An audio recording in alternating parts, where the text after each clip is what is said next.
action. Other questions? Yes, there's a lady just behind you, Kristalina. Hi.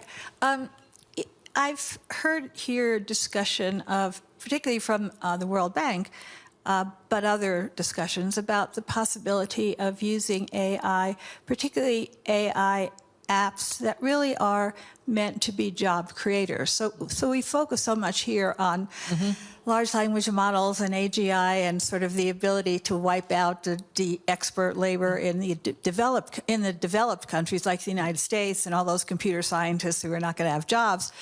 But there seems to be a real opportunity to use AI to do things like create better jobs, more jobs in tourism, more jobs in agriculture, more jobs in infrastructure.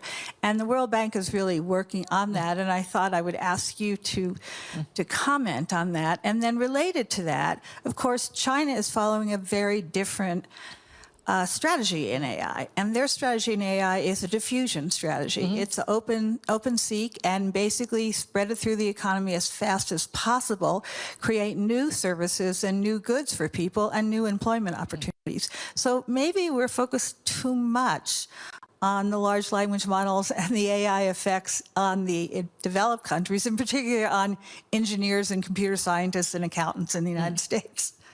Well, I agree that in the emerging market economies, there is more interest in AI that is practical, functional, can quickly affect different sectors of the economy.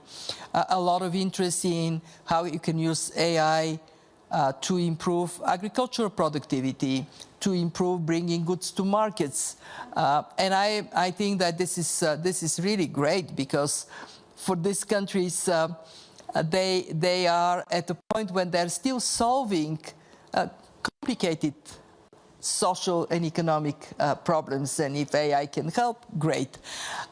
You asked me something that I didn't answer, and it was, are you worried about some of the developments in AI? And I would say we worry about three things. The first one is, what if the productivity dream doesn't come true? Okay. And then we see those who poured money into AI running away. Yeah. We worry about that, we watch it. At this point, we don't see this to be a real present danger. We don't see the dot-com kind of problem. Second thing we worry about is the accordion of opportunities opening widely. Some countries having great access and some falling behind. And within countries, parts of society benefiting, some companies benefiting, others not. So we worry about this impact. And the third issue we worry about is hallucination and deep fake and all the crime that can be generated with AI. At the fund, we measure the cyber attacks throughout the year and during our annual and spring meetings. And during annual and spring meetings, they go up. Amazing. So 4 meetings ago, under 1 million attacks. Then 2 million.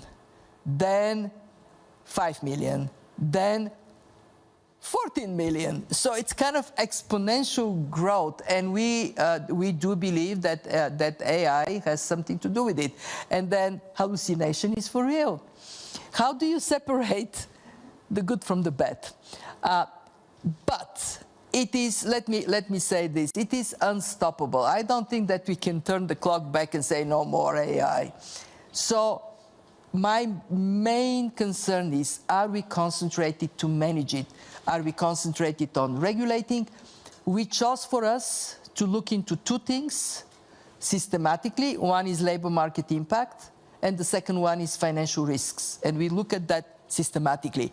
We are not the institution to regulate AI, but somebody has to do it, and it is very, very unnerving that we don't quite see that. And again, not over-regulated, but put some standards and rules, and especially on cyber risk and deep fake risks.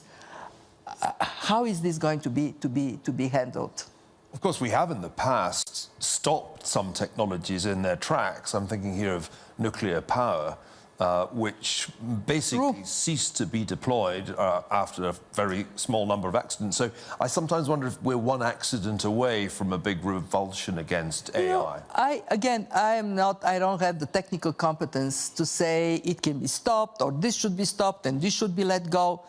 But I've been going around here listening to very smart people who have the technical competence. I mean, for God's sake, come together, figure it out. Let's put a framework that is going to be to make that safer, fairer, and higher utility for for everybody. Yeah. So that is that. I thought that the World Economic Forum on this topic could get a little more pragmatic and say, okay, let's see what we can do.